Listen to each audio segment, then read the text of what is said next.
Hello everyone, आज की video में डिस्कस करेंगे कि अपनी इमोशनल वेलनेस का ख्याल हम कैसे रख सकते हैं। आप अगर जनरली एक इमोशनली सेंसिटिव इंसान है या फिर अपने इमोशंस को लेकर आप परेशान रहते हैं, आपको पता नहीं है इमोशंस को इन जनरल हैंडल कैसे करना है, तो ये जो सारी एक्टिविटीज आज की वीडियो में डिस्कस करेंगे वो आपकी बहुत ज़्यादा मदद करेंगी। अगर आपको इमोशंस के बारे में और सीखना है, अपनी इमोशनल इंटेलिजेंस बढ़ानी है, तो आपको डिस्क्रिप्शन में मेरे एक रिकॉर्डेड कोर्स की लिंक मिल जाएगी। It's quite an affordable course जो आपको खुद को समझने में मदद करेगा, और आप अगर एक एम्पैथ हो तो आपको बाउंड्रीज ड्रॉ करने में भी मदद करेगा। तो आप उस कोर्स का बेनिफिट डेफिनेटली ले सकते हैं।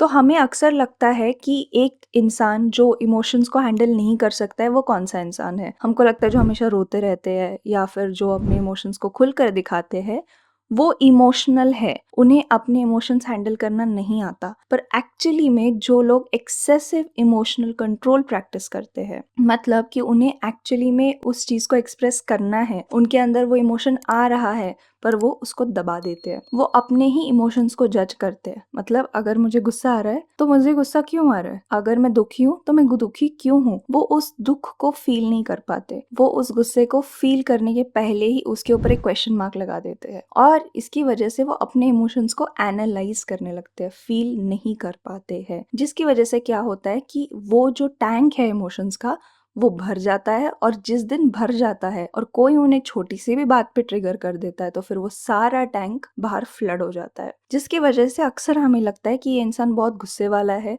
बहुत सीरियस है, या हमेशा ओवर रिएक्ट करता रहता है। इसीलिए हमें अपनी इमोशनल हेल्थ को डे टू डे बेसिस पर संभालना है, और उसको संभालने से हम एक बैलेंस स्टेट में रहना सीख सकते हैं। तो अगर आप emotionally most of the time परेशान रहते हो तो एक एक्टिविटी है जो आपको बहुत मदद करेगी। हमें अपने मन को खाली करना सीखना होगा। तो जब भी मैं लेडीज के सेशंस लेती हूँ तो मैंने अक्सर ये देखा है कि राइट फ्रॉम द टाइम जब उनकी शादी हुई थी तो फिर किसने उन्हें कैसे ट्रीट किया था, ससुराल में उन्हें क्या बोला गया था, उनके पास पूरा रिकॉर्ड होता है एज इट इज, पिक्चर्स के साथ, सेंसेशंस के साथ, वो सारी चीजें भरी हुई होती है। ऑफ कोर्स आपको हर्ट हुआ है, आपको दुख हुआ है, तो आपका ये एक्सपीरियंस कोई गलत नहीं है, मैं आपको इनवैलिडेट नहीं कर रही हूँ।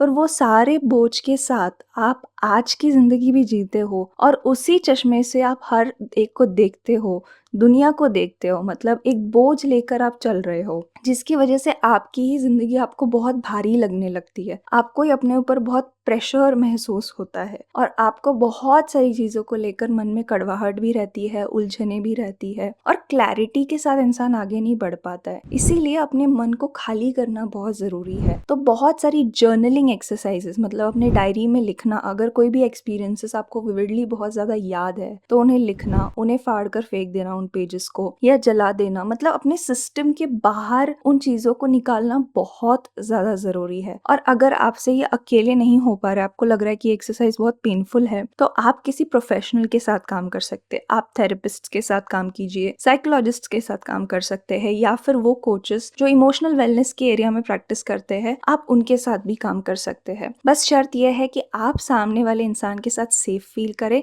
और आपको उनके ऊपर ट्रस्ट हो, तब जाकर हम इमोशनल इनर वर्क कर सकते हैं। सेकेंड चीज ये है कि आप डिटैचमेंट का कॉन्सेप्ट समझे और उसको अपनी लाइफ में यूटिलाइज करें। डिटैचमेंट का मतलब हमें किसी से फर्क नहीं पड़ता, सारी दुनिया को छोड़ छाड़ के भाग जाना, ये सारा मतलब नहीं है। डिटैचमेंट का मतलब ये है कि मैं एक अलग इंसान हूँ और सामने वाला जो इंसान है वो अलग है, मतलब आप दोनों अलग हो, और आपका डिसीजन के ऊपर या आपके बिहेवियर के ऊपर जो दूसरों का इमोशनल रिएक्शन होता है वो उनका है टू मैनेज, वो आपका नहीं है। फॉर एग्जाम्पल, मैं जब भी ये कोचिंग करती हूँ, ये ज्यादा औरतों में ज्यादा दिखता है, क्योंकि उनको लगता है कि सबके इमोशंस उनकी ही रिस्पॉन्सिबिलिटी है। तो अगर वो कुछ सही भी कर रही होगी जो उनके जिंदगी के लिए सही है, उस डायरेक्शन में आगे बढ़ भी रही होंगी, तो वो हमेशा सोचती रहती है, अरे ये इंसान मेरे बारे में क्या सोचेगा, वो इंसान मेरे बारे में क्या सोचेगा, जबकि दूर दूर तक वो कोई गलत काम नहीं कर रही है। She is not doing anything against the Indian constitution या फिर कुछ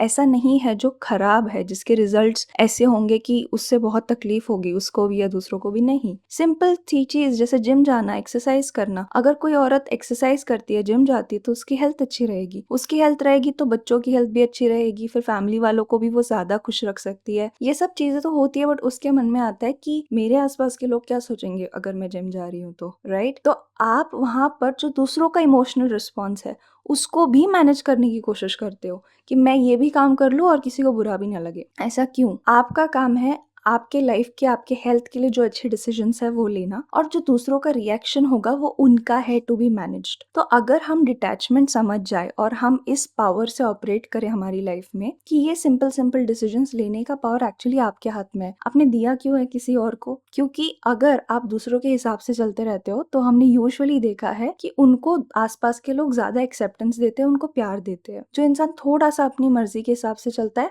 उससे शायद इतनी एक्सेप्टेंस नहीं मिलती, पर वो इंसान के अंदर एक कॉन्फिडेंस तो रहता है कि जो चल रहा है वो मेरे हिसाब से चल रहा है। The right thing to do in this is to find that slight balance, कि कौन सी चीज़ है जहाँ पे आप कॉपरेशन एस्टेब्लिश करना चाहते हो बाकियों के साथ, और कौन सी चीज़ है जहाँ पे आप एक्चुअली में ऑटोनोमसली खुद से आगे बढ़ना चाहते हो। And there is nothing wrong about it. सबको अलग अमाउंट ऑफ कॉपरेशन और अलग अमाउंट ऑफ ऑटोनोमी पसंद होता है, और ये रेशियो हर एक इंसान के लिए अलग होता है। तो अगर आप खुद के लिए चूज करते हो तो आप कुछ गलत नहीं कर रहे हो। तो ये जो चीज है कि मेरा इमोशनल एक्सपीरियंस अलग है और किसी और का अलग है, ये भी आपका बहुत बोझ कम कर देता है, क्योंकि बहुत सारे जो लोग हैं वो अपने साथ साथ सबका इमोशन अपने सर पे लेकर चल रहे होते हैं और उन्हें पता भी नहीं होता कि वो ऐसा क्यों कर रहे हैं। वो सेशंस के दौरान पता चलता है कि अच्छा मैं खुद का नहीं, मैं सबके लिए मैं खुद ही फील कर लेती हूँ या मैं खुद ही फील कर लेता हूँ। मतलब वो स्पंजेस की तरह होते हैं। तो ये डिटैचमेंट क्रिएट करना बहुत जरूरी है आपकी हेल्थ के लिए। थर्ड, जो भी चीजें है जो आपके अंदर नेगेटिविटी को बढ़ाती है, जैसे कुछ पॉडकास्ट है जो बहुत ज्यादा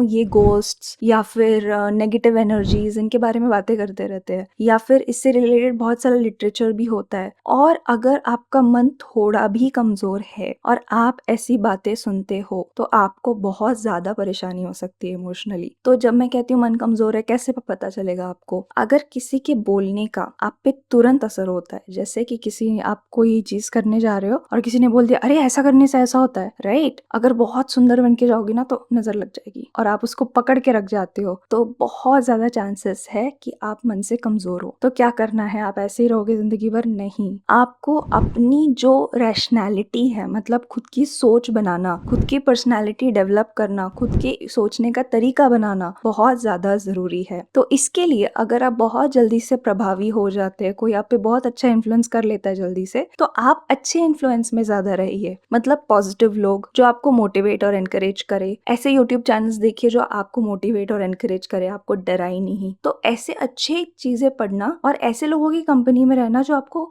ज्यादा एनकरेज करते हैं, डराते नहीं है, बहुत ज्यादा जरूरी है। तो अगर आप ये कुछ एक्टिविटीज करोगे तो आपको बहुत बहुत बहुत अच्छा लगेगा। और अगर आपको फिर भी कोई दिक्कत हो रही है और आप अपनी एनर्जी को मास्टर नहीं कर पा रहे हो to live a good life, then you can definitely book a call with me. You'll find the registration link in the bio.